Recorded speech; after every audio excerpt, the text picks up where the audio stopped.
Have you ever had a hard time focusing? Have you ever been so burnt out that it was difficult for you to get up out of bed or really want to do anything? If any of this is true for you, in this video, I'm going to share what might be at the root of your inability to focus and your burnout. I remember when I was a graduate student, this is now over a decade ago at this point, and I was a super ambitious graduate student, and I found myself having six main projects. And this came from my inability to deal with resistance, to deal with failure.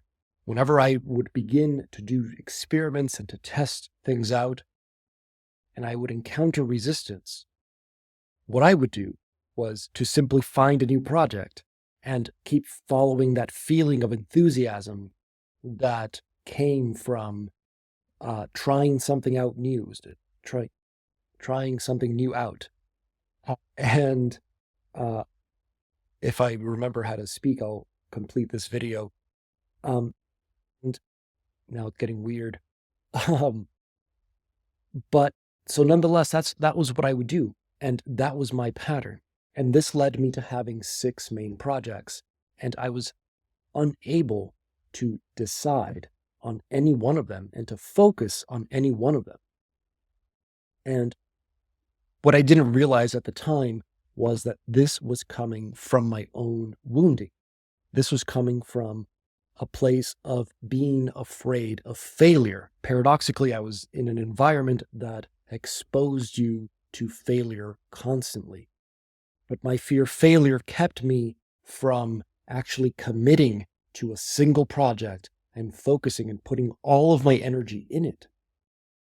And although on the one hand, I actually did benefit from having so many projects, on the other, it led to a serious burnout for me midway through my PhD because of all of the uncertainty that having all of these projects created for me. All of the failure began to compound, and it drove me into really wanting to not get out of bed, wanting to not work, and so on.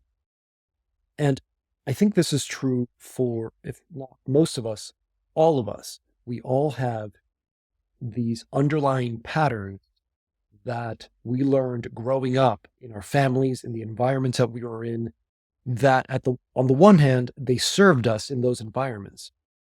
But now as adults, some of these patterns, if not all of these patterns, no longer serve us. In fact, they can kind of feel like you're wearing shoes that are a little too tight for you. It's as if you've outgrown them, and yet these patterns are still, they're still with us. They still repeat. These patterns can show up as, for instance, people pleasing.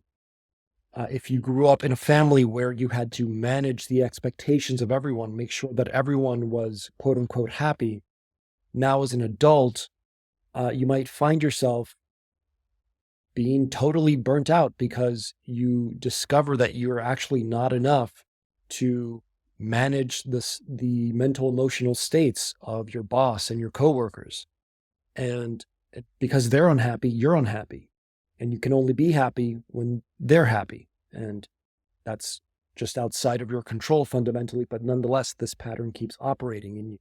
And so this may lead you to a state of chronic fatigue, of chronic burnout. So what can we do about that? Well, one invitation that I offer and that I know has served me tremendously is reconnecting with the inner child, reconnecting and exploring what unmet needs you're carrying inside you and what unmet needs the inner child needs met from you.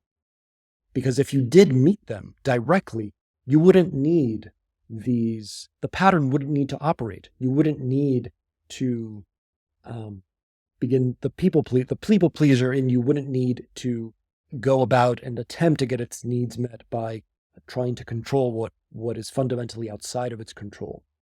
The achiever in you wouldn't need to get activated, so to speak, in order to get paid attention to, because you could pay attention to it directly. You could have it feel seen and heard and felt directly. So I invite you to reconnect with your inner child and see what that does to your burnout. See what that does to your experience of your own life. Down below, I've included a guided meditation specifically for the inner child, and I invite you to listen to it and see if it serves you. Bye bye.